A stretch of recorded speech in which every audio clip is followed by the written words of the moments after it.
Greetings, everybody. On behalf of City Lights booksellers and publishers, I'd like to welcome you to another installment of City Lights Live, our virtual reading series. I'm your host, Peter Maravellis, and tonight we are delighted to have back in the house Roxanne Dunbar-Ortiz.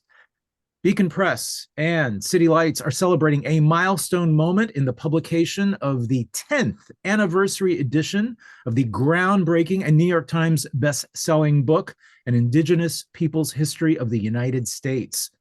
This being Indigenous Peoples Day, I can't think of a better book to be celebrating.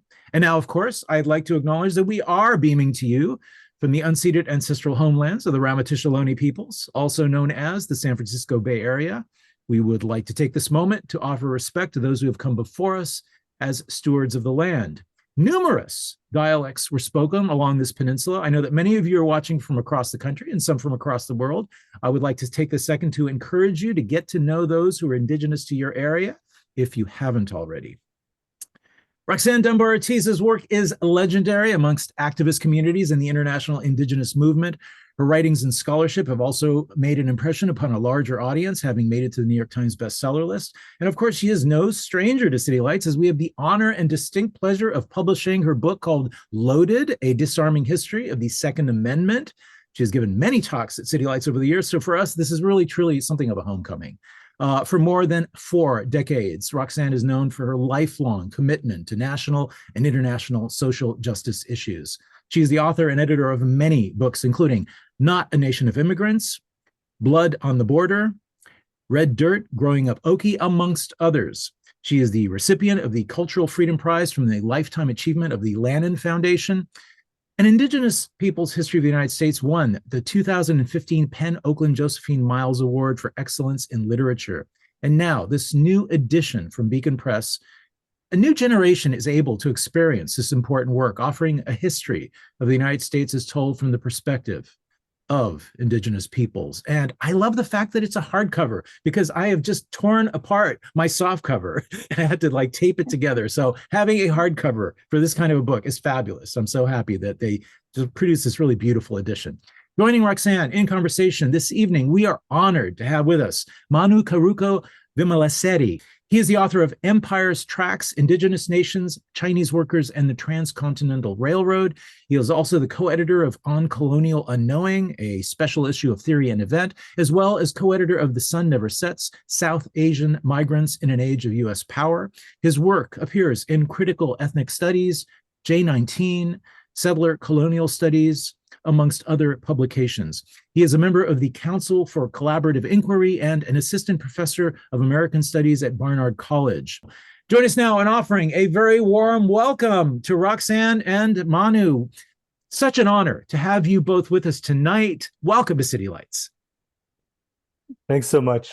I'm really honored to be speaking here with City Lights, one of the great bookstores in the world, and here in conversation with my teacher and mentor and friend, Roxanne Dunbar-Ortiz, and the celebration of this new beautiful edition of the Indigenous Peoples' History of the United States,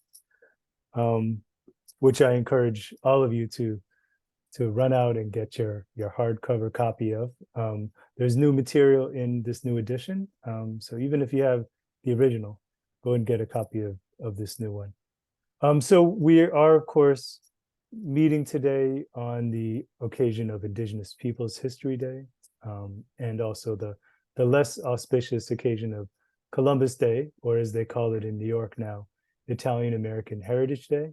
And then also we've, all of us have been taking in the news from Gaza and Palestine. And so these contexts shape the conversation that Roxanne and I wanted to have this evening, drawing out some themes from the book. And Roxanne, the first theme that we had talked about, to think about the moment that we're in now, and that we've been following for the past few days, lessons from this book and from your body of work more broadly, lessons on the long and unbroken tradition and history of Indigenous resistance and Indigenous struggle in North America. And this goes all the way from your first book, on the long history of anti-colonial resistance in New Mexico to your most recent work. So I wanted to begin by just offering the floor to you to draw out some core lessons that we can take to understand the moment that we're in.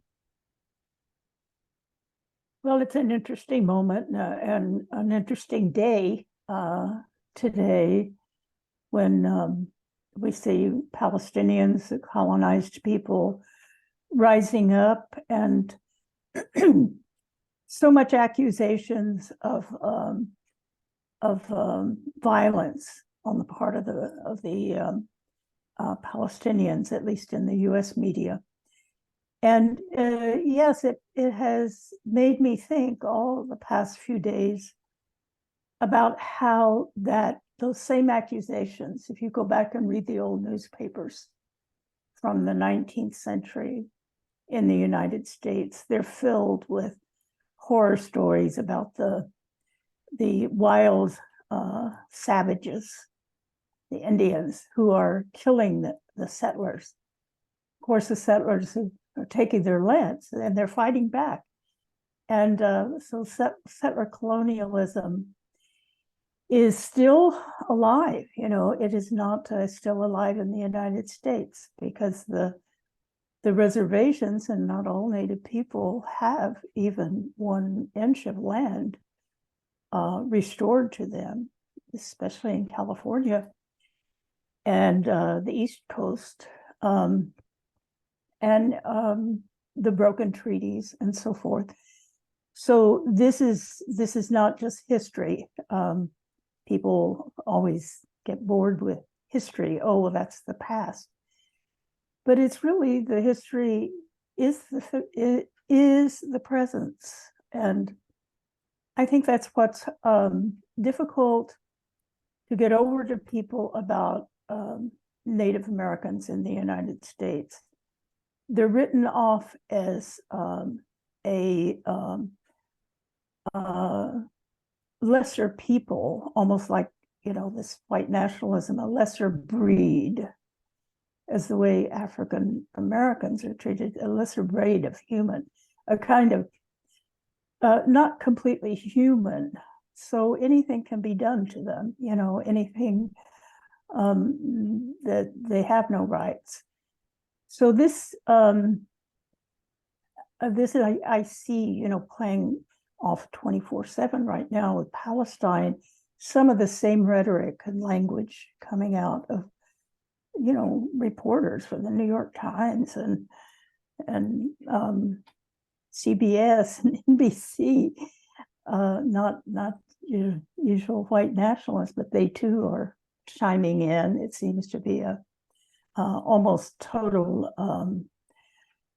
voice, of one way. I heard one Palestinian being interviewed on the news, and I've been kind of watching, obsessed with watching all of this in my waking hours too much. And I've only seen one, Rashid Khalidi, being interviewed by Amy Goodman, and I highly recommend watching that. That was today, and on Democracy Now.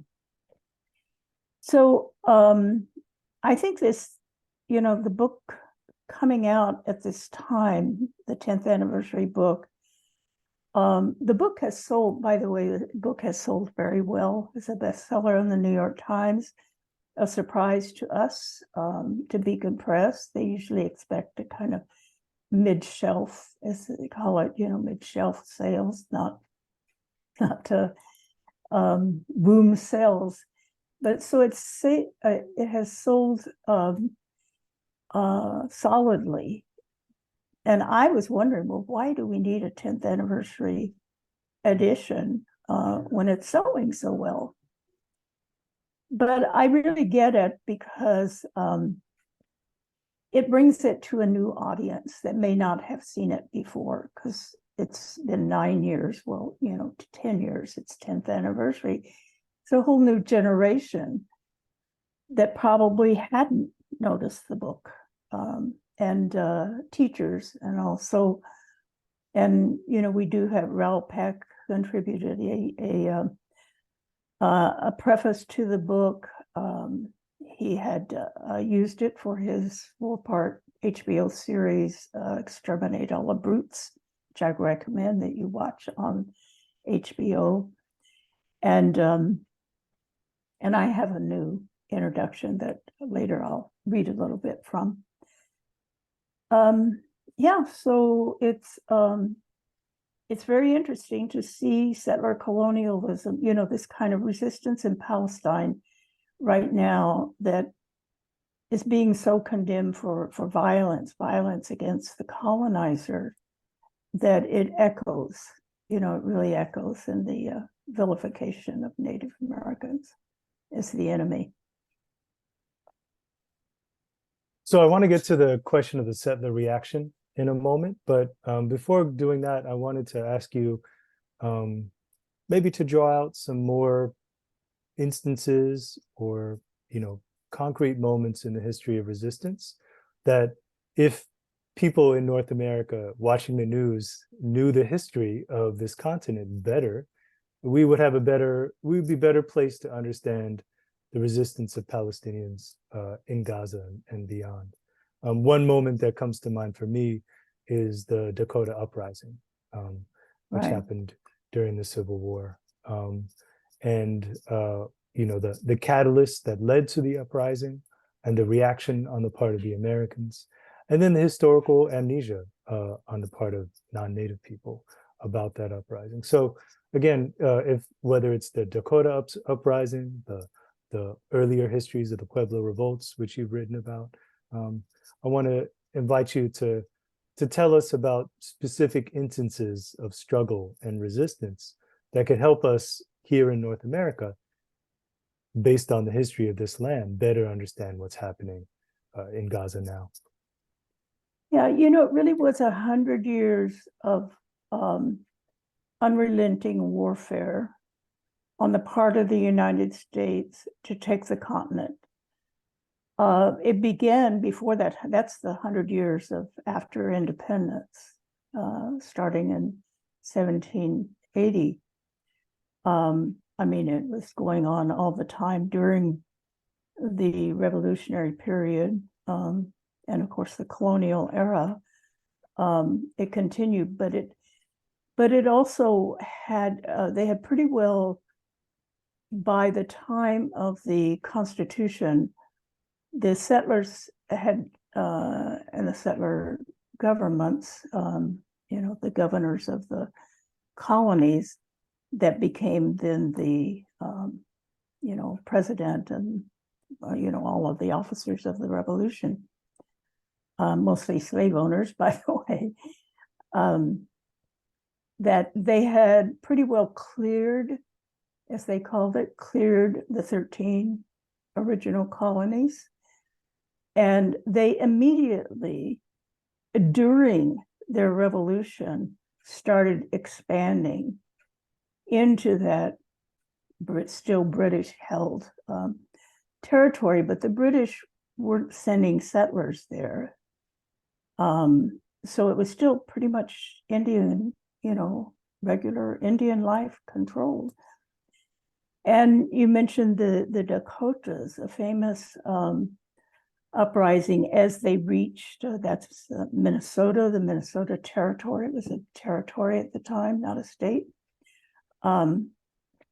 But there were, they had brought over Scandinavian settlers who were actually starving in their own homelands because of drought and failed crops.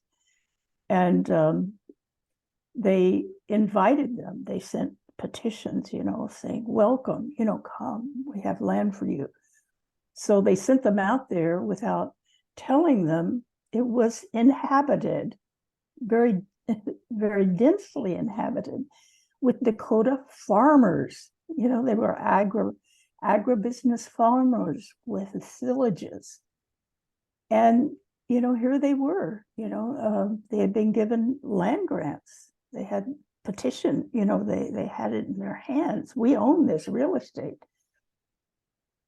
So they had to, they engaged in fighting, and their heart wasn't very much into it. I think they had no idea they had to come and kill people in their villages, murder them, women, children, and men, in order to occupy the land that they were told that they owned.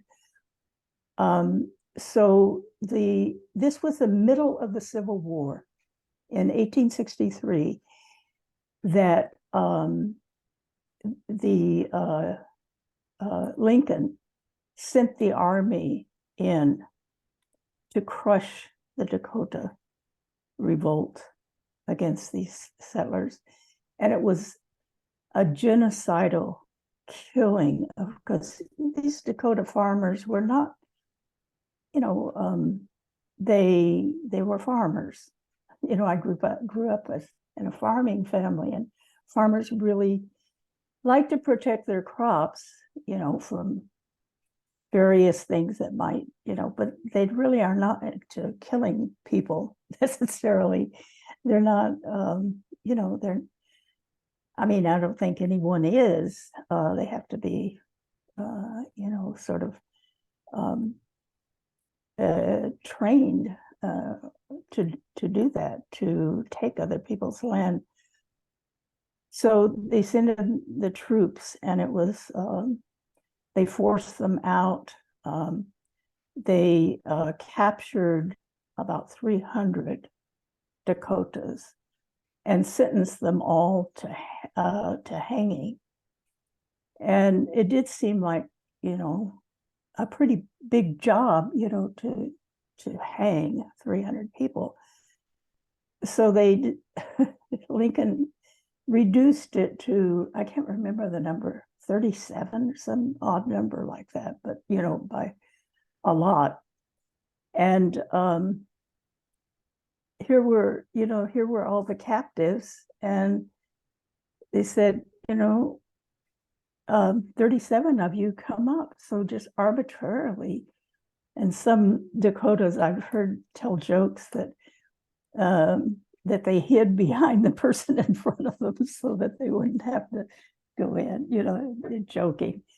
But they were very organized, and they knew who would sacrifice themselves. So it was very orderly, but they hung them all, the largest mass hanging in US history. And the Dakotas moved over to Standing Rock. That's why Standing Rock is such a militant reservation. If you remember the Standing Rock 2016 long winter protest for the pipeline going through their territory. They're very, they're known to really be militant, and that's partly because the Dakotas' Sitting Bull was a descendant of the Dakotas. So this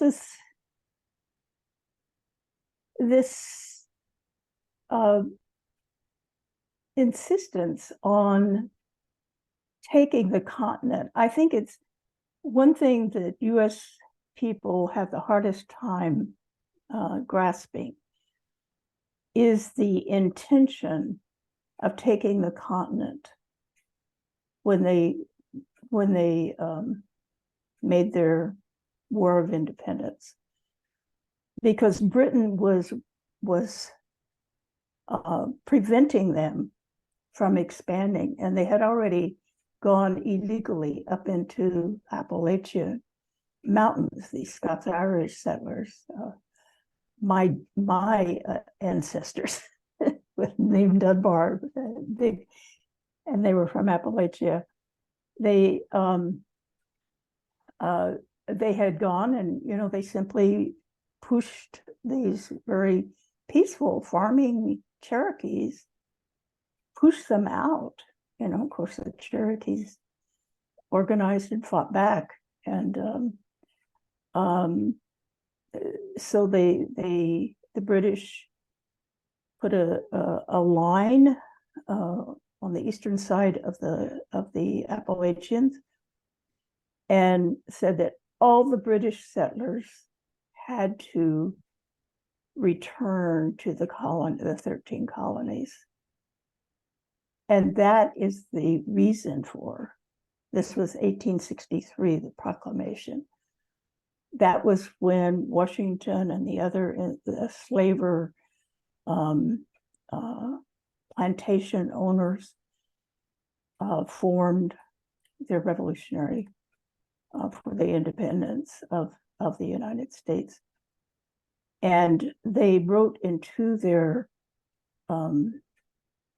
discussions, their very first document before the Constitution was a mapping of taking the country to the Pacific coast and then on to China to take the Pacific. So they had that intention upon independence. And I think that's something that is so important and is not understood, that US imperialism, colonialism, people can kind of get that now, get that word about the Indian. But imperialism, they say, 1898, that's when. No, the US was founded also as an imperialist state. Yeah, I agree. And this is what I found in my own research, born out of my own research. So in the book, you, on the one hand, draw this long arc and tradition of indigenous resistance, anti-colonial struggle. And on the other hand, you draw out this long arc of the US warfare and invasion and the intense and unremitting violence. And you engage the thesis of the military historian John Grenier. And this aspect of the book was very eye-opening for me, his thesis of the first way of war. And Grenier argues that the United States had developed early on, even before 1776, a distinct way of fighting war that involved irregular troops who would attack the food sources and the homes of civilians. So it's total warfare, but in this very particular way. And in the book, you show how this pattern repeats consistently in the so-called euphemistically Indian wars, these assaults on indigenous communities, indigenous villages across the continent. And I think another lesson to draw from the book, and maybe to connect to the moment that we're in right now, is alongside this long and unbroken chain of warfare, and warfare that targets civilians and their food, the sense of settler reaction. I think of it as almost like the folklore of settler colonialism, the idea of the victim, the settler is the victim, the panic. And of course, in the history of slavery, this is very familiar as well, the idea of the slaveholder who can't sleep at night because they're afraid of the uprising that they expect to happen. And this sense of settler victimization fueled and was repeatedly used to justify massacres of, just a genocide of entire communities. Oftentimes, actually, people who were engaged in diplomacy and peace with the United States. So I just wanted to open the floor to you to respond and maybe think about this if you agree with this kind of folklore of settler victimization. Yeah, well, taking that first, there certainly is this, and you hear it today, this kind of whining on the part of the descendants of the original settlers, and that is mainly the white nationalists. There's some who are, say, Italian or Irish immigrants that are descendants of immigrants who join in, but the basic core of what Trump really exposed to us, who the people were, and I know them because I grew up in rural Oklahoma, in an all-white rural area, that they have this sense that they are that they are as the original settlers, they're the original people. And that they are the ones that are suffering because foreigners coming in, not because of wars and capitalism and, the low income of many of these people. I would say the majority are low income, have a hard time, making it through a month. So they blame that instead, on, Black people and immigrants taking jobs, Black people taking jobs and doing better on welfare. Of course, these I don't know, leftists who listen to so-called progressive country music are beginning to really annoy me. Like finding something progressive in these sad songs about how they're suffering, as poor white people. And the singers themselves are quite wealthy because these, they make a lot of money off these songs. So anyway, there's that definitely that settler anxiety. I think there's a kind of subconscious that of knowing the truth. That's a really incendiary thing. When people have to overreact because they know it's that I think that there's some self-knowledge there that comes out as anger and self-defense and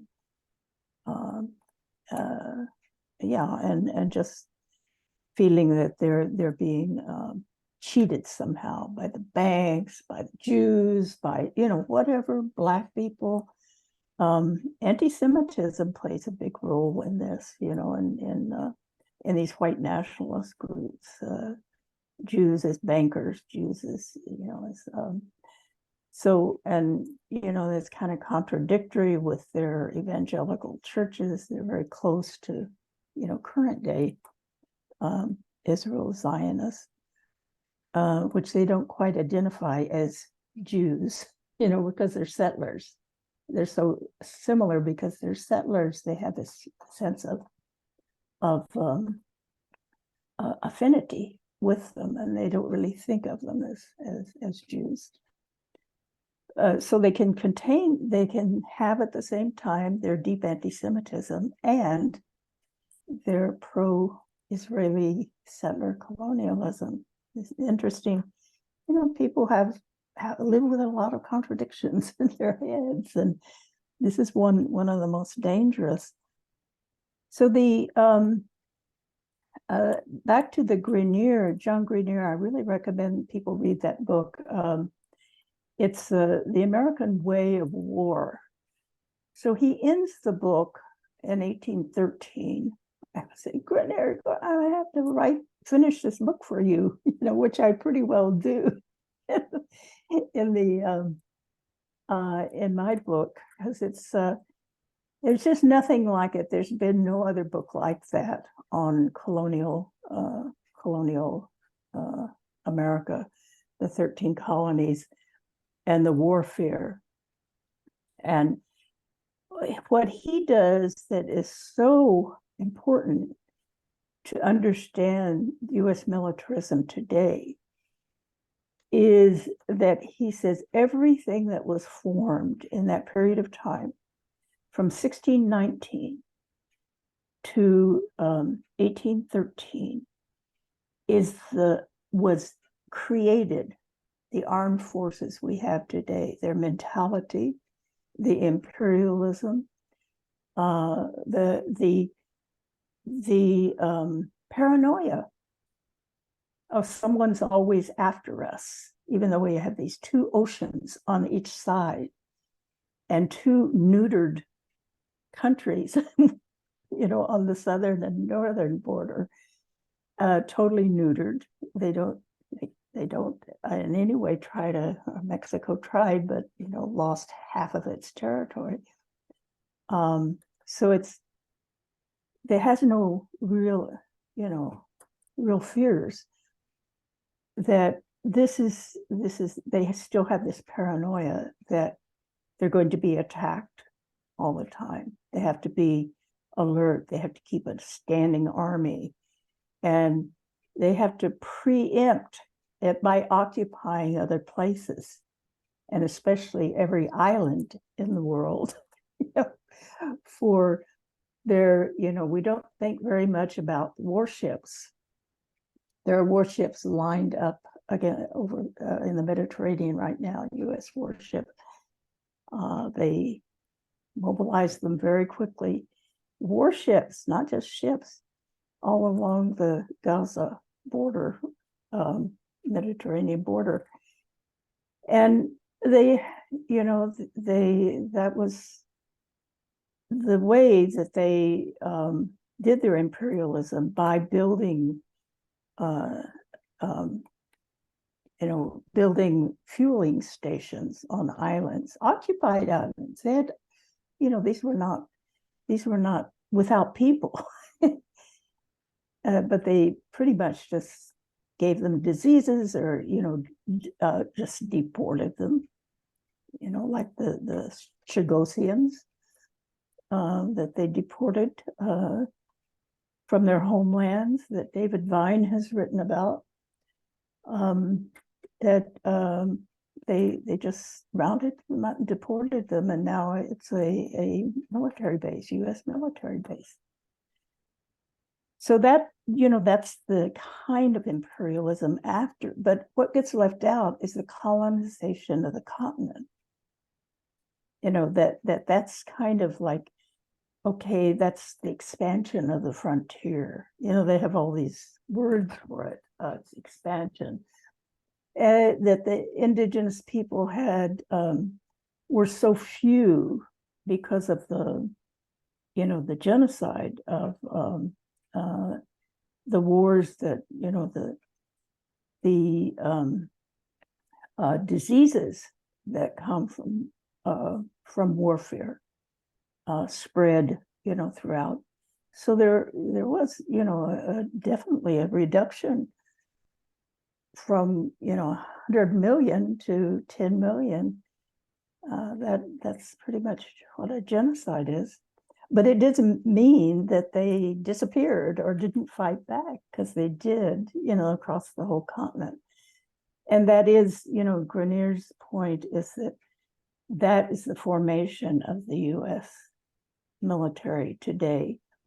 That in almost every case, he says, in every case, and he by the way, is a Air Force captain and a professor at the Air Force College in Colorado.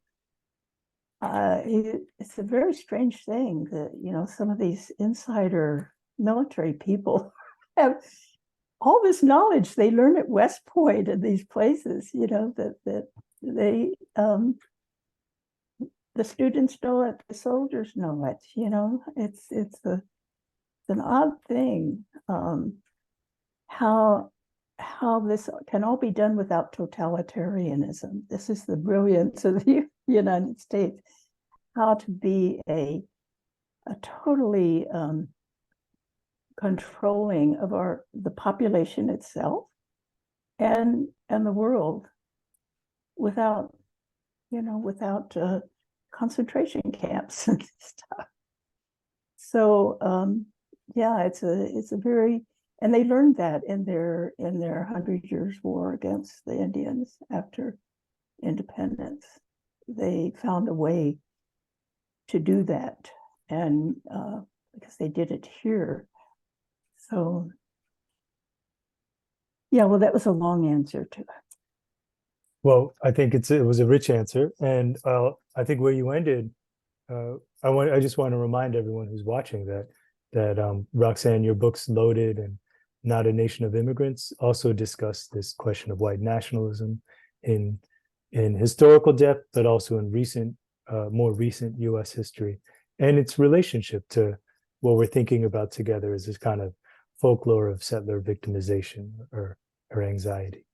But I know you had a passage from the book that you wanted to read. Yes. From the introduction, I'll read a short piece. I can find it here.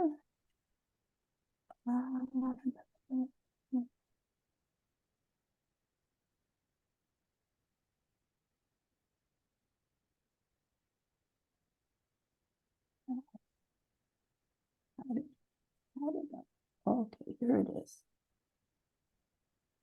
So this is the early part of it. It's a pretty brief introduction in the new edition. And I just wanted to, I mainly just talked about the process of writing of the book, which might interest people as well. So you could call this book an Obama era artifact. I researched and wrote it during the first 5 years of his presidency in the midst of hope that gradually faded into disappointment as the war machine grinded on. Any book is at least partially a captive of the time in which it's written. And in the case of writing US history, the mystic chords of memory of the founding and the first century of the US conquest of the continent haunted the period of time when I was writing. Echoes of endless wars since the beginning that became the United States. As I began writing, I felt dismayed hearing President Obama's 2009 inaugural speech, in which he eloquently celebrated settler colonialism and a, quote, land without people for a people without land, using the Israeli description of their settler colonialism of Palestine. That these people don't exist, Palestinians don't exist, that US Native people don't exist. Obama said, for us, they packed up their few worldly possessions, these are the settlers, and traveled across oceans in search of a new life. For us, they toiled in sweatshops and settled the West, endured the lash of the whip. That's how he includes Black people. Endured the lash of the whip and plowed the hard earth. President Obama affirmed another key element of US national myth in an interview a few days later with Al Arabiya television in Dubai. Asked if the United States could gain the trust of the Muslim world on the question of Palestine, he said, well, we sometimes make mistakes. We have not been perfect. But if you look at the track record, America was not born as a colonial power. So only by erasing the existence of indigenous nations could such a claim be made.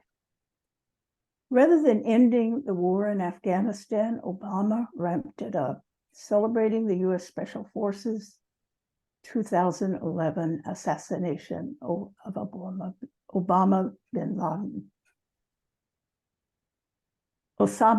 Laden, considered by the US to be #1 terrorist in the world, responsible for the 9/11 attacks.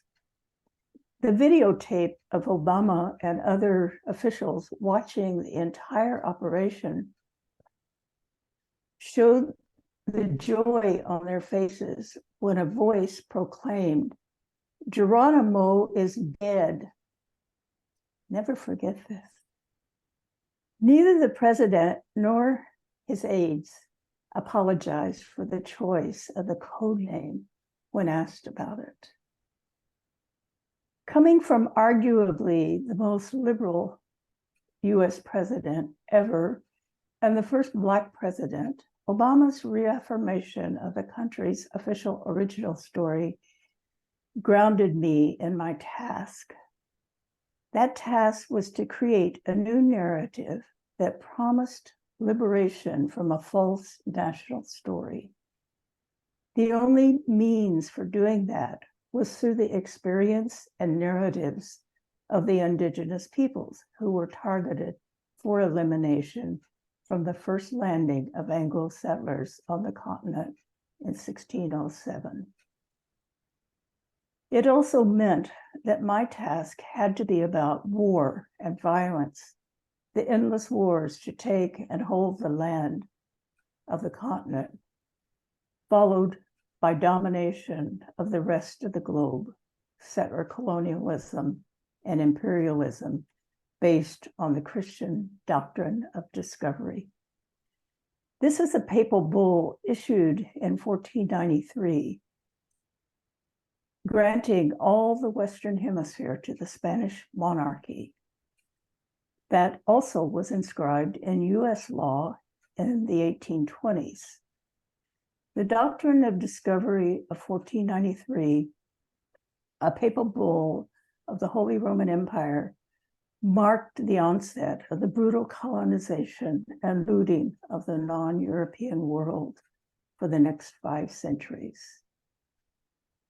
Soon after the book was published, his life imitated art when Pope Francis announced in January 2015 that he would bestow sainthood on the Spanish colonizer Junipero Serra that September, despite the 3 decades of protests conducted by descendants of the California Indigenous survivors, Northern California Indigenous survivors of Spanish genocide after Serra was beatified in 1988.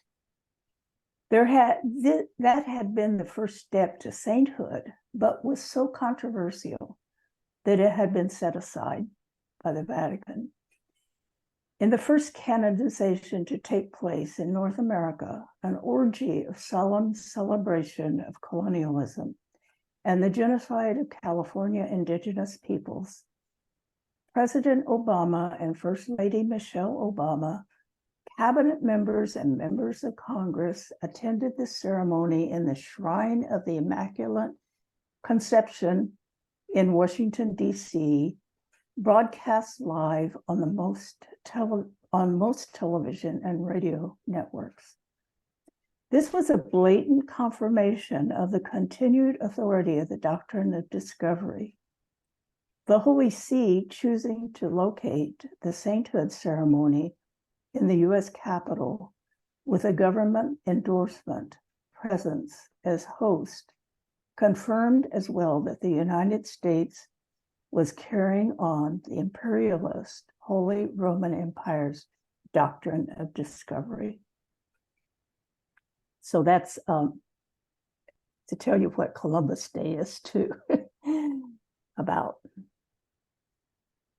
Thanks for that. Yeah, I think, well, before I say more, I just want to say to everyone who's watching, if you have questions, you can pose those in the chat. I'm going to ask Roxanne one last question, and then we'll pivot to Q&A. So feel free. I want to welcome you to ask your questions in the chat. And so the last question, I think, just to draw from this passage from the new introduction, which seems very directly relevant to today and what we're all thinking about and trying to understand today in very specific ways. The work of historical memory, the work of historical scholarship that's demanded by the contemporary demands of the moment, the moment that we're in. I wanted to add one more image of Columbus Day, and then ask you to respond to thinking about historical memory. In 1987, I think it was 3 months after the dictator Duvalier fled from Haiti, there was a mass mobilization in the capital in Port-au-Prince, where popular organizations toppled a statue of Columbus and threw the statue into the sea. And that this, of course, is a scene from Raoul Peck's. It's a scene that's included, the actual footage, in Raoul Peck's Exterminate All the Brutes, the series on which the two of you collaborated. It's a really powerful moment, the beginning of a democratic process in Haiti, the assertion of popular sovereignty of the Haitian people, of course, the first Black Republic, the first successful anti-colonial revolution in the modern era. And it's announced by tossing Columbus into the sea.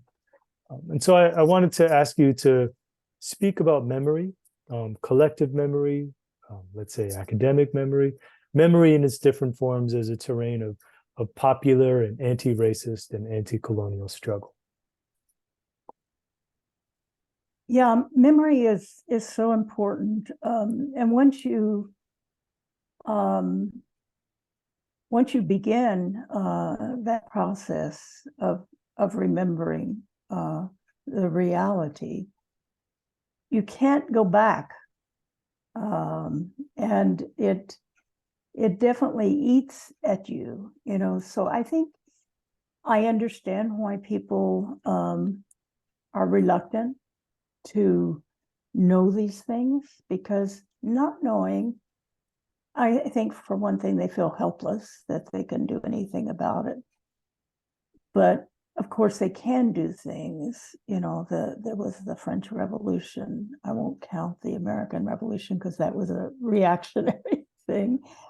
But plenty of the 1960s, you know, the 1930s, the 19 teens, the founding of the Socialist Party, the building of unions, the Civil War, you know, I would say, even though it was a state thing, it was resistance, you know. It was the resistance of the enslaved people themselves that made Lincoln see the inevitability of slave revolts, which were happening intensely more and more and more from the independence of the United States, and plenty of them under the colonial era. And so this is, in history, this is people waking up. They're then happy about it if they find a way to express it. But I think they do. You know, and I really can understand this, that they do avoid it because they feel like there's nothing that can be done. And I think what fills those spaces then are, you know, entertainment and a lot of marijuana, you know, a lot of alcohol to kind of, you know, just deaden the caring, and we see that, you know, but there are also a lot of suicides. How do we account for, well, for one thing, there are all those guns.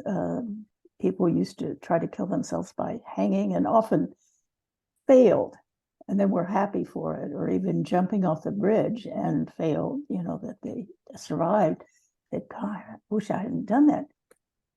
But with a gun, you know, that's it. But 40,000 a year, you know, that's beyond any other statistic in the world by population of suicides, and 25,000 of those are by guns.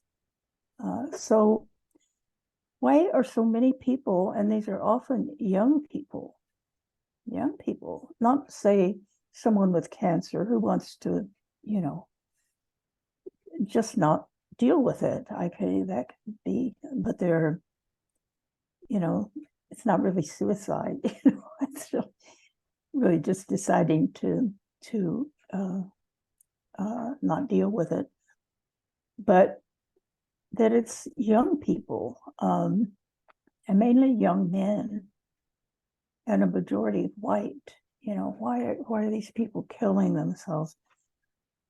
So I think we have to understand that there, in this erasure of the past, we really have no ability to see a future. And if we really got to know that past and see the necessity for change, I think it does, when we are able to, like in the 60s, my era of becoming a revolutionary. I couldn't have done that alone. It was the massive civil rights movement, people marching. Also, it was televised, but of course, these things happened before television as well, or even radio. That it's infectious. It's infectious. Freedom is infectious, and it's a quick learning experience. In that movement, I learned everything. I came from rural Oklahoma. I didn't know anything. Everything I learned, the first lesson I had was, strangely enough, from a Palestinian at University of Oklahoma, my first year of university, and I knew nothing. And I learned about Palestine, which then opened a whole thing about colonialism. And, then I could build upon something. But very few people in the United States get those opportunities without a movement that they can be welcomed into. There are movements now, but they're a little bit exclusive, and too many of them are nonprofit things, and kind of ritualized and not, not all that much excitement and running down the streets and all, except Black Lives Matter. I mean, there was that moment, and people learned a lot during that time about racism. And that just in that moment, that would be hundreds of books, that before you could get it, really get that. So I think the most important thing is that we take this knowledge and help make people free of the blurriness that we live with, what's really going on, what can be done. Because nothing can be done unless it's done by, masses of people. No individual, or you could say, well, go join an organization, but I'm not sure what I would tell them to join. What organization is that it should join, And in fact, I think some people who, in the liberal churches have more of a sense of solidarity, but they're not, they're not on the edge of these. Some of them are, I half of my interviews are, and I talk like this, are to Christian organizations or churches. Well, thanks, Roxanne. I couldn't agree more that the best teacher, the best space of education, the best way to break our sense of isolation and the despair that can set in from that isolation is through collective struggle. It's the best way to taste joy and know joy and experience. Real joy. So we can maybe pivot now to the Q&A, question and answer. If you have questions for Roxanne, you can post those in the chats, and I'll do some curating and and draw out some questions for Roxanne to respond to.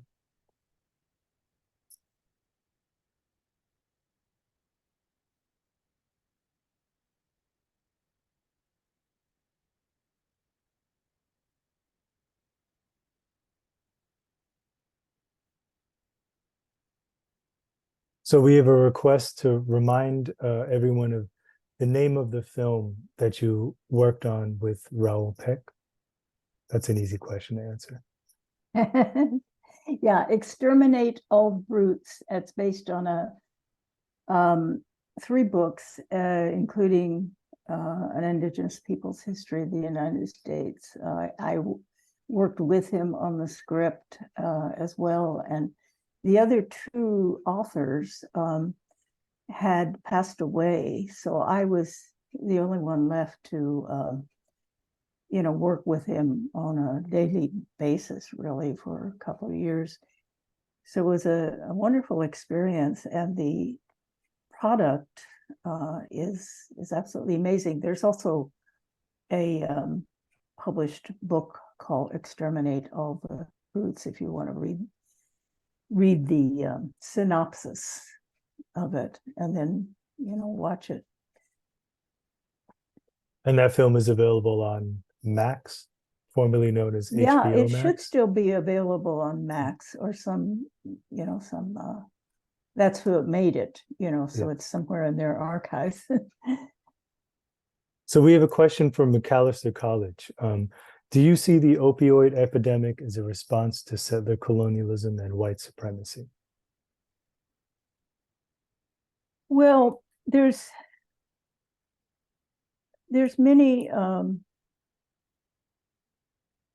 I think that that's certainly a part of it, but I think also it's just this.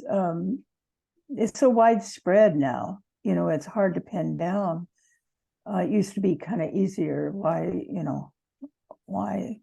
a group of people are doing this, but there's so much despair, and when we see the fentanyl and the opioid in the Appalachia, I mean, this is we think of it as urban things and all, but in Oklahoma, it's just it's everywhere, and I think it is.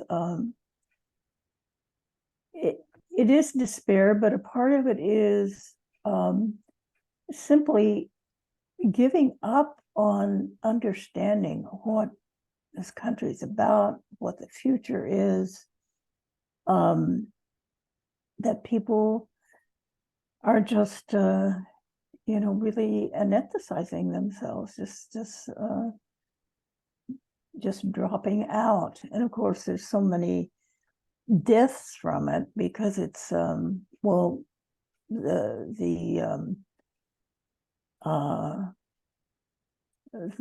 fentanyl is marketed. I was horrified when I had a minor surgery and they had to not put me under anesthetic, but just a kind of woo-woo thing.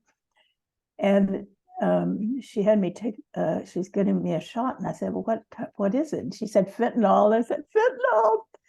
Will I become addicted to it? And she said, no, because, it's a very good for pain. And that's what it was made for. But people's pain goes farther than simply physical pain. It's just a existential pain.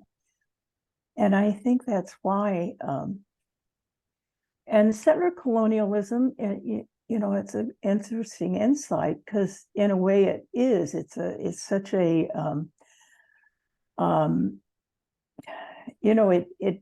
what it manifests in the United States is real estate. It's you have to have a piece of land. That was the obsession of settlers. Because in Europe, they had kings and royalties and stuff, and people didn't have land. They or say like the Irish who were colonized and their land taken by the mean Scots, my people, Scots, Irish. And so this sort of wanting property, not being able to pay the mortgage. And I know in 2008, I was shocked to learn that Wall Street crash was based on these real estate deals, where they were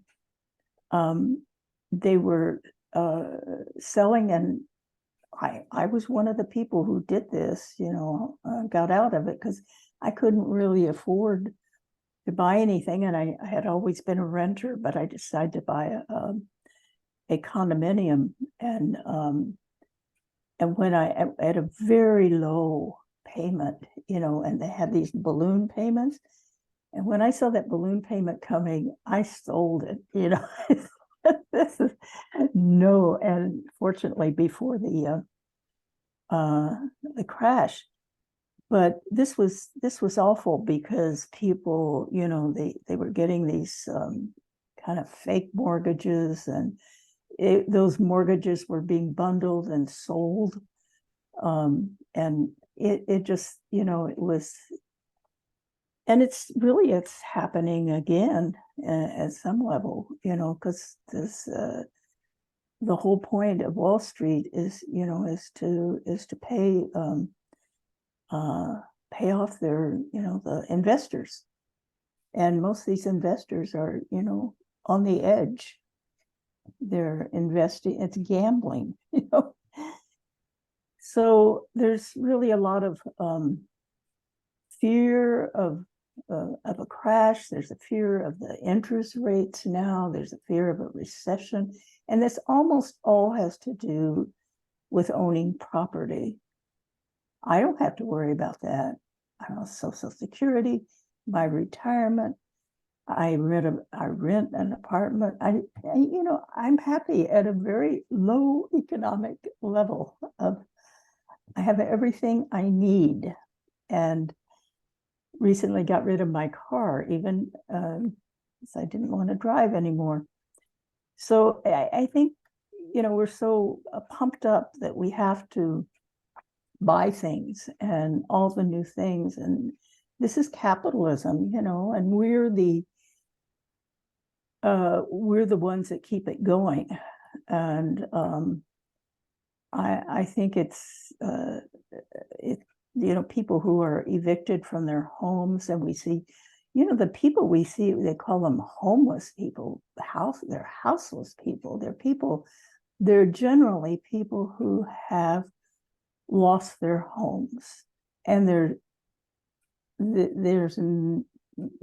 or lost their jobs and their homes, and they're not just, I don't know, bums, or just happy being on the streets or something. And there's not enough housing, for low-income people. So yeah, settler colonialism, it means property. You need to own property to be a true citizen or a human being. Thanks, Roxanne. So I think this will be the last round. We have a few questions. One, a pitch for the collective struggles that people can learn from the Indigenous-led movements against the Enbridge pipelines in the upper Midwest, and the anti-pipeline movements. A great learning space to understand the role of oil in U.S. imperialism. Thanks for that comment. We have a question about land acknowledgements that was asked. How can you think of, how do you conceive of land acknowledgements to have some material impact, material force, towards enhancing Indigenous self-determination? And then we had a question about the process for the book. How did you do the research? What was your method? How did you decide how to organize the book and the major themes to draw out to the forefront? Yeah, well, that first question about is it about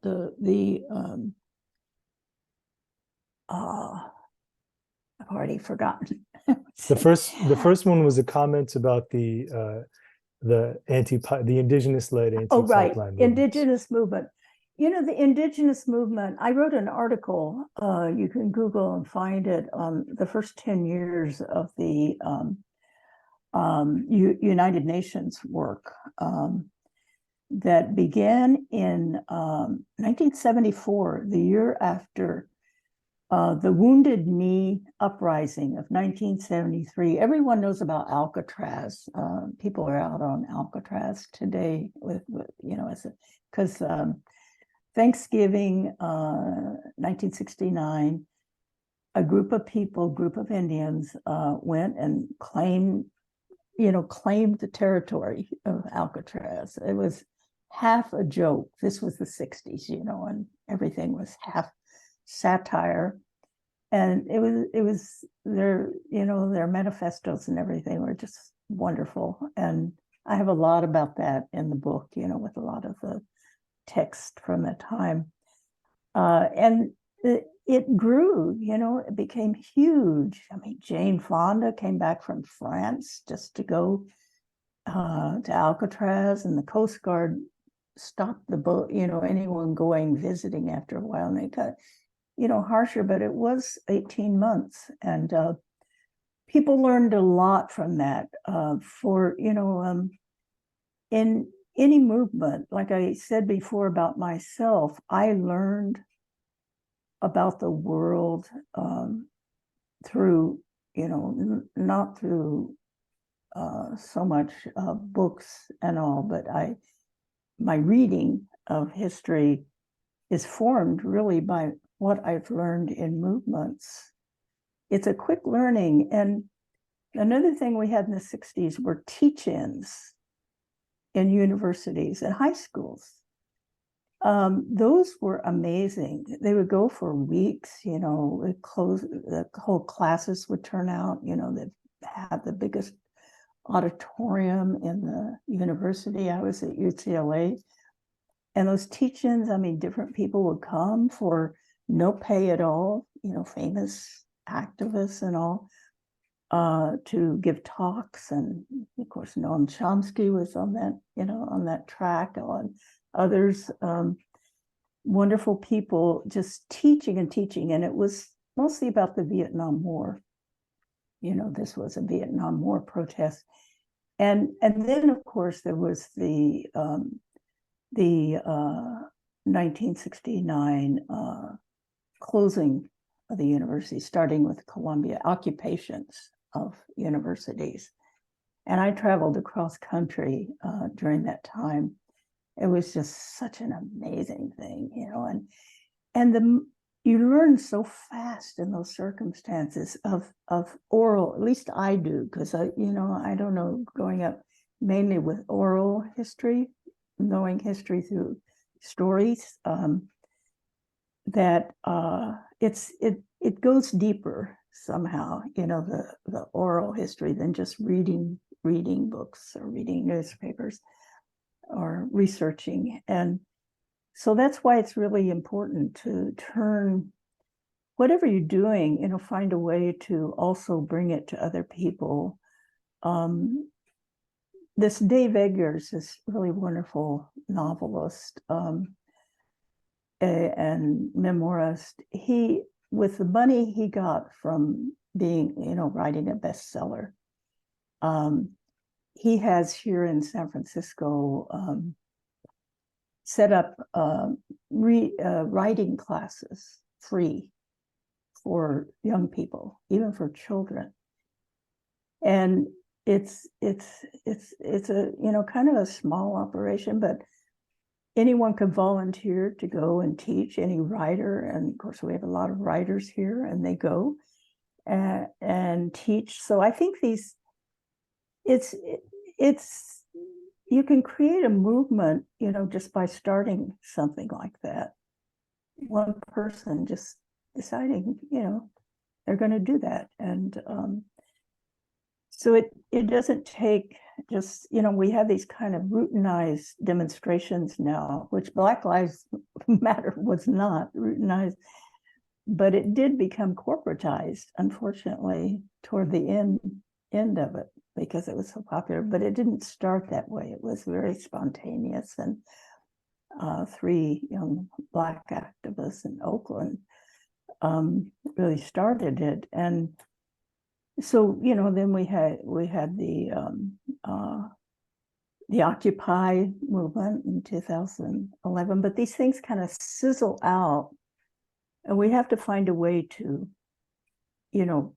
keep movements going and picking up other people, because you can walk into a movement and just start learning everything. And if it's not there, it's really hard, to learn things, and especially for people who are not connected, with not in college or anything. So I'm not sure I kind of got off the subject here, but my writing and research, well, it's a little chaotic. I mainly spent several years buying books to read.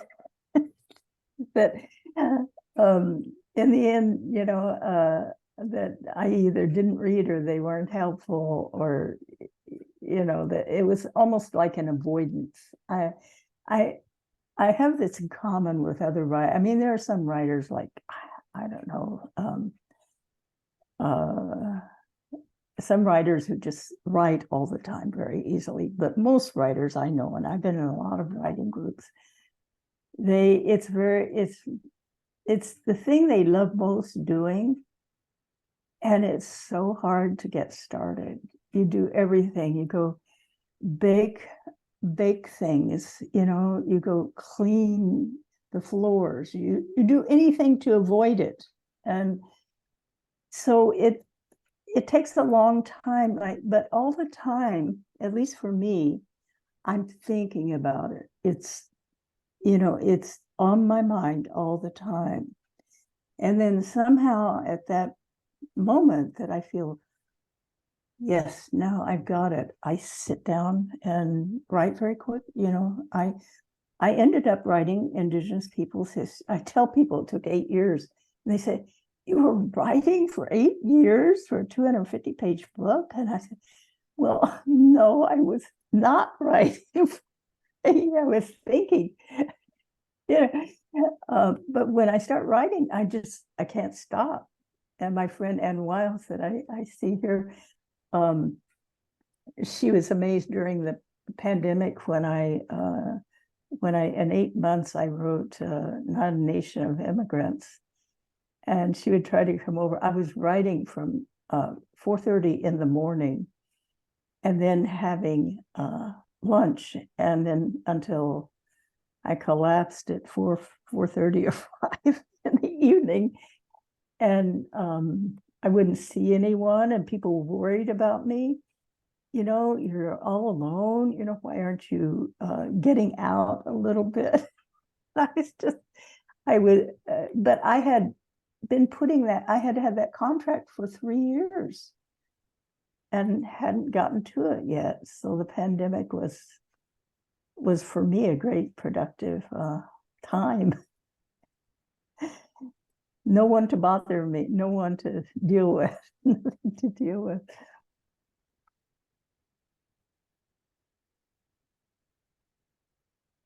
Well, thanks, Roxanne.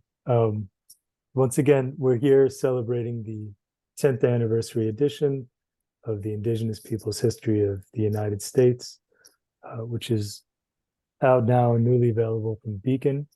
And we're here under the hosting of City Lights. So please support City Lights and support your local bookstore. And one other lesson is join a movement. And open your heart to learn. Thanks everyone for coming. And thank you, Roxanne. Thank you. Thank you, Manu. Thanks everyone.